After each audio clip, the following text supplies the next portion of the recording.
In 2022, we celebrate 130 years of HBCU football. On December 27th, 1892, Livingstone and Biddle College, now known as Johnson C. Smith University, played in Salisbury, North Carolina, with Biddle winning 5-0. Over time, HBCU football has evolved. HBCU football's popularity continues to rise. Millions attend games each year and millions more watch on television. The HBCU bands provide some of the top entertainment in the country. Over that time, some of the best players to ever play in the National Football League played at HBCUs.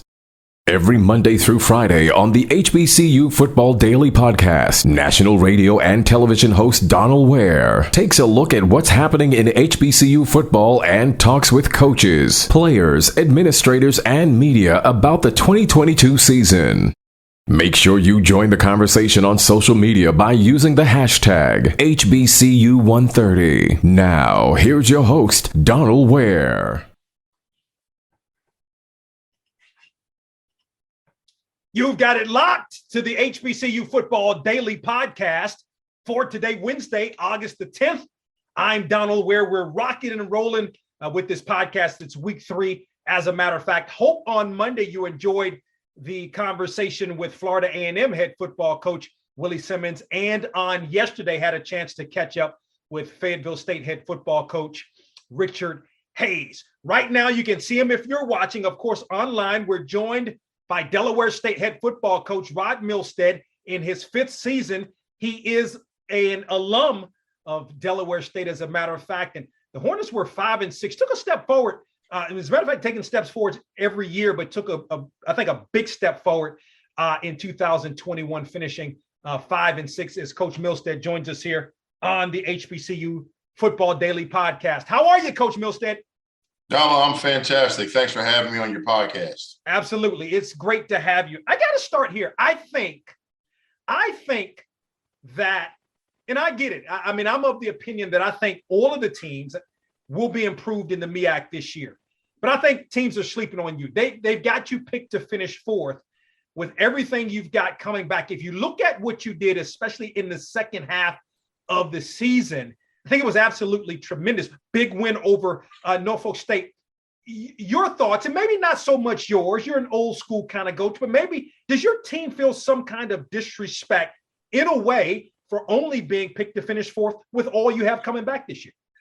Well, they do. I mean, I think it starts with me, and I was very vocal about that at the MEAC press conference, letting everybody know how I felt when I found out about it. But we're excited. You know, we can't make a living off of what people think about us. The games still have to be played on Saturdays. And, you know, with the guys that we have coming back who've been in my system for a few years now, we feel like our maturity and where we were, and because a lot of the guys that are coming back played at a young age, meaning they played as freshmen, some played as sophomores. And now we got a team that's full of sophomores and juniors that have had a significant amount of playing time. So we feel pretty confident about what we're going to bring to the field this season. Speak to last year. I mean, I think a pretty solid finish. You had some tough games. I mean, a loss to in overtime to North Carolina Central, where I believe you may have been in the race late. Norfolk State, big win after they had a big lead. Played South Carolina State, very tough, the eventual champs. Just your thoughts on 2021. Well, to recap, 2021, I felt that our immaturity is the things that hurt us. If you look at the Morgan State game, it's a Thursday night game, national TV. Within the first 2 minutes, we're down 14-0. You know, big play, I think, was the second play of the game, and they drop a bomb on us. Our defensive back slips, and they go. So we had a lot of growing up to do last year. Played South Carolina State, played them close, and a game that could have gone either way. We were up. A drop pass down the sideline could have shifted the tide our way and put the win column on for us. You look at Norfolk State, a team that's up 26-0 at halftime. We go in and regroup and decide that, you know what, we're going to make a game out of this thing, and we win it 28-26. So the inconsistency, I think, is what we learned a lot about last year after we recapped and watched a lot of film. But you figure out of 4 out of the 6 losses were in overtime games. 2 games were in overtime. So it could have gone either way. North Carolina Central went back and forth. That game goes into overtime. They stop us. They go in and score. They win the football game. So, we've learned a lot, learning curve. And this year we're excited. We felt that we're much more mature.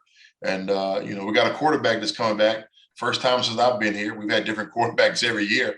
But Jared Lewis is coming back, and he's only going to be a junior. So we're excited about building our offense around him. 20 touchdowns to 4 interceptions for Jared Lewis on last year, which is really, really good. I want to ask you this: how hungry was your team? I know your team had to feel like it left a lot, or at least some, on the table after last year. So how hungry was the team coming into the spring? What did you feel about the spring once it was done, and how is camp going to this point? Well, spring went well. Unfortunately, that COVID bug bit us pretty tough. And we had about 18 guys who tested positive for COVID the week of our spring game. And so I decided to cancel that due to health concerns for everybody. And our guys were disappointed. But when they came back this summer, guys were just chomping at the bit to go home. They went home for 6 weeks, and they were back here at Delaware State. They've worked really, really hard. They haven't left. We opened up training camp, and it was a lot different when we opened up training camp this year, last week. Seeing the guys in shape, ready to work, excited about practice, excited about being at Delaware State, and excited about competing for a championship this year. Training camp, day 3 is in the books. We had a chance to do our conditioning test, 16-110, something I got from the Dallas Cowboys my rookie year, and I've adopted it here. And our guys have been practicing and working on that all summer long. And it was good to see them understand that if you put the hard work in, okay, you can accomplish something. And that was the first goal right there, conquering those 16-110s. But you got to prepare for it. The same thing if you want to be in the Celebration Bowl, you got to prepare for it. Every week, it leads up to something. It has a purpose. It has a meaning every practice. And if we continue to practice the way we trained this summer for those 16-110s, then we'll be successful this season. Rod Milstead, in his 5th season as the head football coach at Delaware State, joins us here on the HBCU Football Daily Podcast. Let's talk about Jared Lewis. I mentioned the 20 touchdowns to 4 interceptions. What did you see from him in the spring, and what have you seen so far from him in camp? And what did you feel like some of the things he needed to work on to kind of take things to an even higher level? I think the biggest thing with Jared last year, he had to prove to himself that he's a Division I quarterback. I think in the back of his mind, he knew it, but he had to go out there and physically do it. Throwing 20 touchdowns was a big leap for him, only to force interceptions. I felt that his name should have been mentioned with one of the all-conference teams. Unfortunately, it wasn't picked. So he was very disappointed about that. He felt that he had done enough to be at least on 1, 2, or the 3rd team, but he didn't get picked. So he's eager to showcase his talents, pick up from where he left off last year. He has a host of receivers that's surrounding him. He has stepped up to the plate, become a more vocal leader, something we tried to get him to do that last year, but he was surrounded by, a few handful of seniors that took that vocal part of his game away from them because they were vocal in what they were doing. Now they're no longer here. He has to step up. He's the vocal leader. He is the engine that makes our offense run. So we're excited. We put pieces around him. And we're looking forward to him having a real breakout season. He's having a phenomenal camp, and just in the first 3 days, he's made some unbelievable throws. I told him, don't use them all up. We got to save some of them starting in September. Yeah, no question. Speak to some of the guys that are stepping up. I mean, Trey Gross, losing Trey Gross is huge, for you. But I mean, I know, there's some other guys that you're expecting big things from in 2022. Losing Trey Gross is a big impact to our offense. But one thing Trey did, Trey was a very good a senior. He was a teacher. He would sit down and work with the younger guys to make sure that this train continued to roll. And those guys watched Trey's work ethic and what he did day in and day out. And it's so good to see these guys that came back are doing the exact same things that he was doing when he was here, coming in early, watching film, staying on the field, running extra sprints, anything they can do to help themselves be better is going to help our team be better. And so Trace left a legacy here on what it takes to be a wide receiver. Every ball that's in the air, it's your ball. And that's what he kept saying. Every ball that's in the air is coming your way. It's your ball. You got to bring it home. And he did that. He led by example. And his senior year was first team all conference. So I think Jared sees it now that we've increased our team speed. We have some faster receivers. And Bazette Woodley, we're looking for him to have a breakout year. His freshman year, he did really, really well. Last year, he kind of sat behind Trey and Kwame, but we're looking for him to have a real breakout year this year and be one of our go-to. He's when you're 6'6", 210 pounds, you should be able to get the ball, high pointed and everything else. So we're looking for him. Jairus Halsey, a young man that came to us from Wesley College that folded, which is right down the street. I had a great conversation with him. I just said, hey, when Wesley got you, they got to steal because, in my opinion, you're a Division I player who played at a Division III school. Now you get to showcase your talent as Division I. And he has stepped up. This summer was unreal for him. Him and Devin Curry, both of them came from Wesley. Both of these guys are 4'4" guys, can stretch the field, made some big catches for us last year. I was really questioning if they were Division I, if they could play with the bigger, stronger, faster, had some success. Now they are the seniors, so they have been very vocal about what they do and how they do it, and demanding that everybody be great because they realize this is their last year. We got a host of young players surrounding them with Connor Blunt Foster and Nico Stout. Both of those guys are redshirt freshmen. They both, Nico runs a 4.4. I think Connor's a 4.5. So we've increased our team speed, and we went out and recruited some speed. Amari Marshall, a kid out of Florida, that's a 4.3. Raheem Smith, that's a 4.3 kid. So we wanted to get faster, wanted to be able to stretch the field. We felt that was one part of our game that was missing last year. We had big possession receivers with Trey Gross and Kwame. Now we got guys that can go get it. We can throw the deep ball, and Jared is excited about that. Savion Wilkerson was your main ball carrier last year. He's not with you this year, I believe, if I'm correct about that, or is he? Is he not? No, Savion's not with us, and we wish Savion well. I heard he's at Jackson State, has to sit out this year because he's already transferred twice to Division I school. So wish Savion the best. He has dreams of his own, and we have dreams as Delaware State University. The running back person or persons is probably one of the least of my worries of our football team, where we had a guy who carried the ball 30 sometimes, almost a game. Now we do it by committee. We have 5 or 6 backs that can do it. We're excited about that. Wade Ings, who was really, really strong, who spared Savion last year. Marquise Gillis, Michael Chris Ike, who's 6'3", 215 pounds. He runs a 4.3. He's Canadian. Thomas Bertrand Houdan, he's a young man that had 2 years ago in 19, had a very, very good season, but tore his Achilles in 20, and we used him very sparingly. Well, we didn't use him at all in 21. So he's back, and so we're excited about our running back core. Those guys have really stepped up, and my question to them was like, who's going to be the man this year? And everyone's fighting for time, and they all look good. So at the running back spot, wish Savion the best to him, but we're going to be okay to run the ball. And plus, you already know I'm an O-line guy. Okay, we're going to run the ball, okay? It doesn't, as long as we open up holes, we can get somebody who runs a 5 flat and get through them. I was just getting ready to ask you about the line. So if I look at, a guy like a Dylan Marshall, who's your center, or a Brandon Bradford, one of your offensive, both were preseason all MEAC second team selections. To your point, great offensive lineman when you played at Delaware State, winning championships, one of the best in the country in all of college football when you played. Is the offensive line now in your image? Are you still building it that way? Absolutely. It's kind of crazy, but I'm really, really blessed. Dylan Marshall is my nephew. And so he's since birth, he's probably sat in the shadows of Rod Milstead and now Coach Milstead. So it's good to see him take that position and make it his own. I'm very proud of him, but he's excited.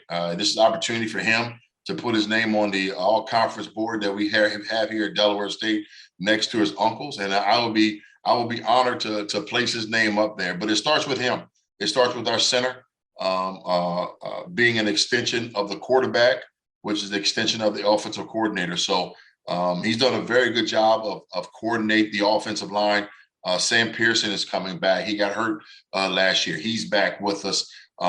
We have a lot of young offensive linemen that played in 4 games last year.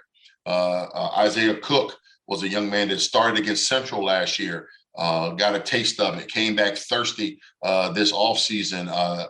Diadua is a young man who's a redshirt freshman that played in 4 games last year as well. He's 6'5", about 285, 290 that can run.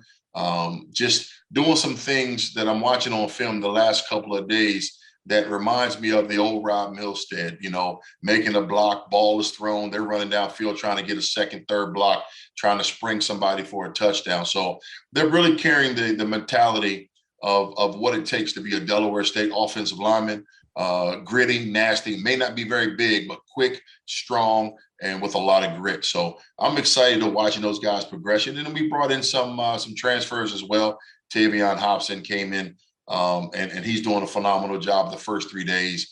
Just brings a different dynamic, a nastiness to our offensive line. So I'm excited to see those guys every single day. And today was one of those good practices early this morning. We meet at 7, so I get a chance to watch them watch themselves on film tonight.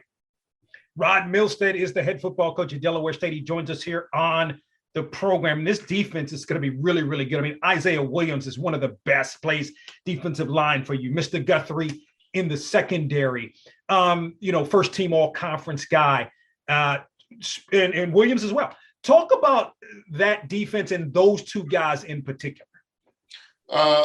Defense hasn't changed, okay? And I think I made that point at our MEAC press conference. We got the number 1 defense coming back in the MEAC.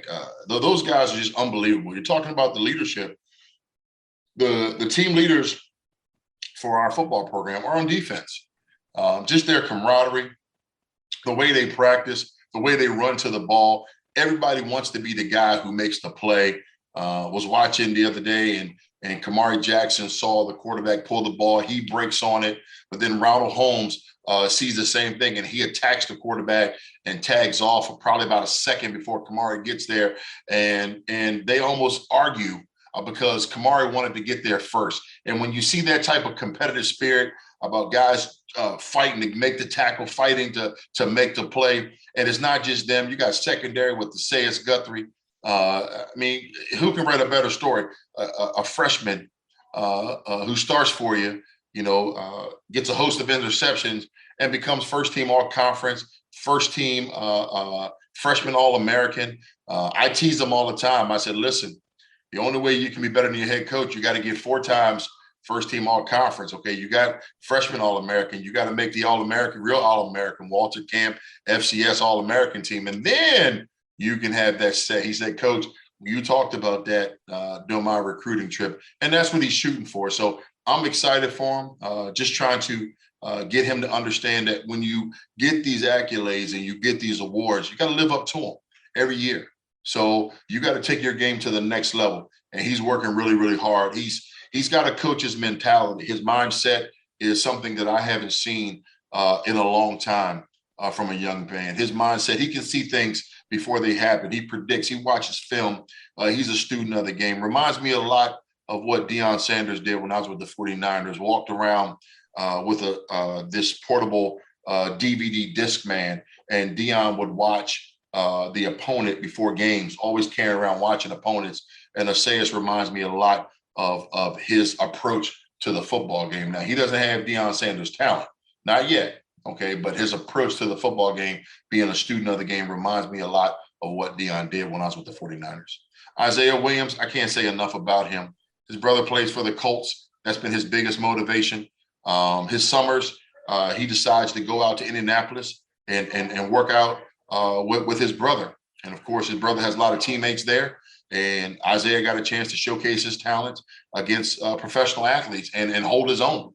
Okay. And so that's pretty big. That's a big confidence booster coming to the MEAC. If you've been working out with pro athletes all summer long and they're telling you that you have what it takes to possibly get to that next level, his confidence level and the way he's reconstructed his body, he's vegan now. He's cut out a lot of fat. He's just about 280 pounds of straight muscle. He looks phenomenal. His attitude can't be blocked. He's very soft-spoken. He's not flamboyant. If you ask him a question, he'll tell you. But one thing that he's not going to tell you, and I'm going to share it, but he was part of a production that won an Emmy Award. And I'm so proud. It was my story. Once a Hornet, always a Hornet. You'll find it on YouTube.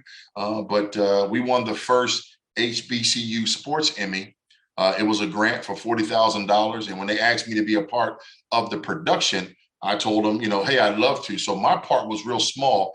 Their part and what Isaiah did, and his voice is the first voice you hear when you hear the production.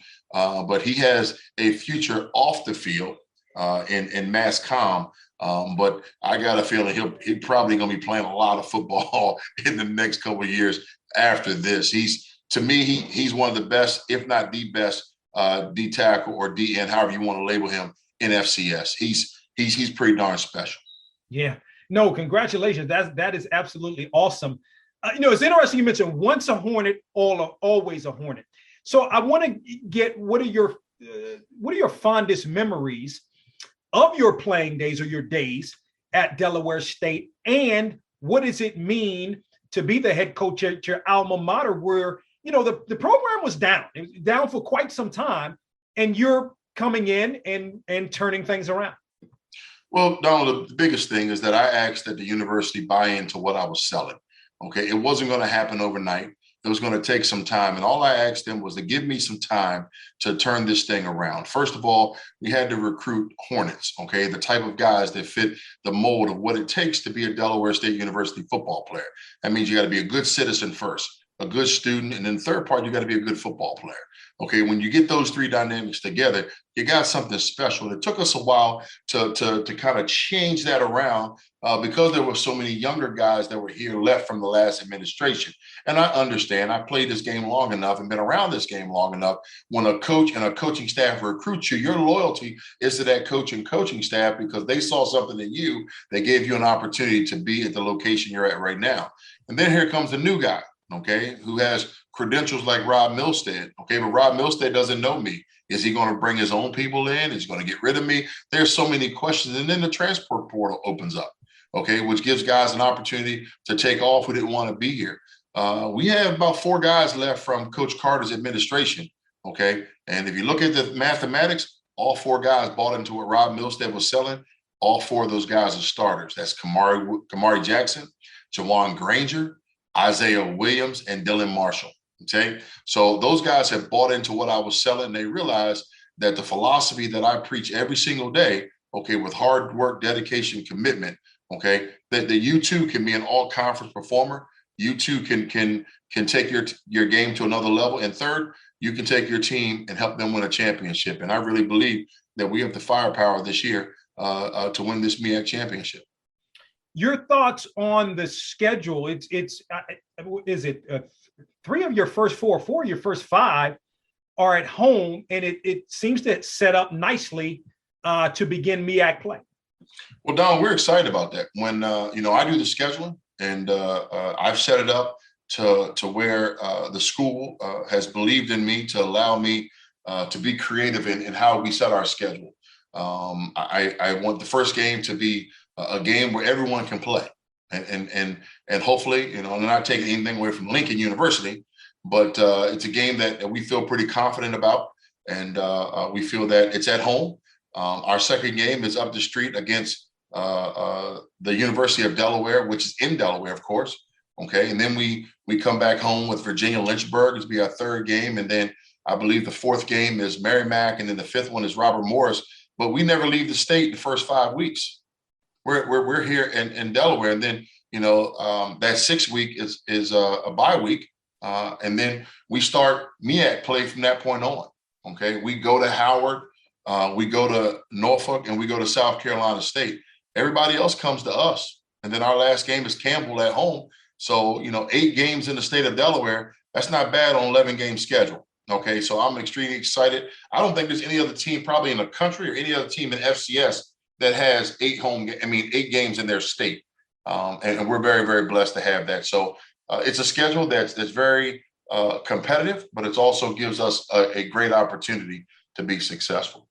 No, you're right. I mean, in an 11-game season, you're fortunate to get 6 games at home. You've got 7 plus 1 in the state, as you mentioned. Last thought, your time in the National Football League, what do you remember most? Of course, you were a Super Bowl champ as well. The Super Bowl was awesome. I will never, that has to be the pinnacle. And the reason why is that, I got to San Francisco the same day that Deion Sanders and the same day that Charles Mann from the Washington football team, or Washington Commanders, or Redskins back then, got to the team. It's kind of crazy because Charles Mann is and was my mother's favorite player. And so it was an honor to be able to play with him. My mom just was in awe that she got a chance to see him up close, take pictures with him, and the whole night. And then being there with Deion Sanders, I got a chance to see a different side of him that most people don't see. Deion doesn't cuss, doesn't drink, doesn't smoke, doesn't do any of those things. He's very family oriented, very deeply rooted Christian guy that did a lot of antics or did a lot of performances because that's what the media and that's what people wanted. Okay. When he was doing those things, he was getting paid for it and getting paid well by these different companies for supporting him. So I got a chance to see different personalities in the NFL, but the Super Bowl year probably ranks up there at the top because it taught me how to be a pro. It taught me how to practice fast without pads, how to preserve your body, and that if you don't win a championship, then your season's a bust, which I've never thought of it that way. But they are 1,000% correct. Only one team wins the championship. If you look at the MEAC, that was South Carolina State.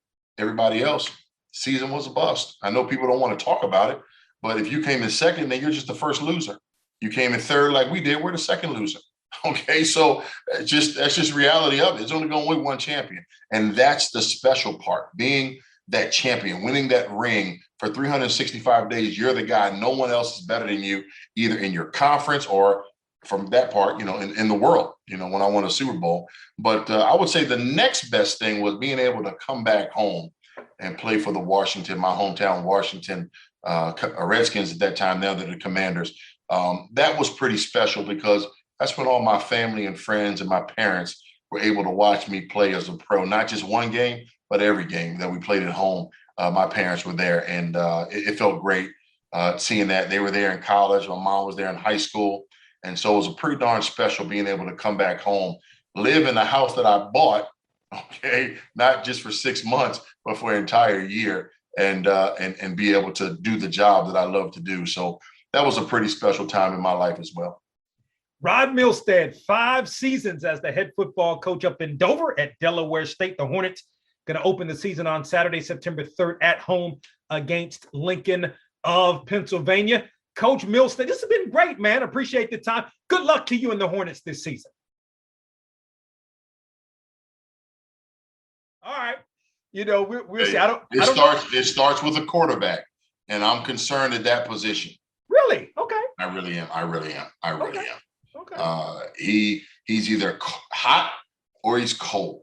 Yeah. There is no in between with him. And, young receivers, getting them on the same page. And, Washington's always had a nice tight end. Who's going to be their tight end this year? They've always had tight ends over the years. So somebody's got to step up and be that guy. Yeah. So I'm concerned about that, getting the offensive line to click together. If I'm calling the game, I'm getting the ball out of his hand quickly, put in my playmakers quickly, let them be playmakers until we can establish that chemistry up front, that can protect him. So wish him the best. I'm still a big fan. I'm a fan of all the teams. It's kind of crazy I got drafted by Dallas. I'm a fan of theirs. Played with the Washington team. I'm a fan of theirs, the 49ers. And I got a love for the Cleveland Browns as well because I played 2 years there as well. So just the teams that I played for, everyone else, Nah, I don't really worry about them. I get it, but I get it, Coach. But you're a team. Wait. You're a fan of Washington and Dallas? Like that can't be. Well, you got to understand, Dallas loved me before I loved them. Yeah. You know, when a team drafts you, they're showing a big interest in you, and it's funny because at that particular time I was a Washington fan. I mean, I was in the D.C. area. That's where my home is, and I remember getting the phone call in disbelief because I only met with the Cowboys, I believe, once or twice. Met with the 49ers the most. That's where I thought I was going. Met with Pittsburgh. Thought I was either going to those two teams. And I didn't think about the Cowboys. Cowboys were the first team that reached out to me. But I didn't think that was going to be an option because of the NFC East and the bigger football players. I was more of the 49ers, Pittsburgh Steelers, smaller linemen, quick, cutting downfield, running, that type of stuff from the wing T. So when I got the call, the first thing I'm thinking, like, wow, how can I tell my parents? And how can I tell my family? You know how it is in the DMV, man. They die hard, man. They just die hard. So my mom, when I told her, she hung up on me. She hung up on me. So it was kind of funny. She hung up on me, and I called back again, and my dad answered the phone. He never answered the phone. I said, hey, what's wrong with Mom?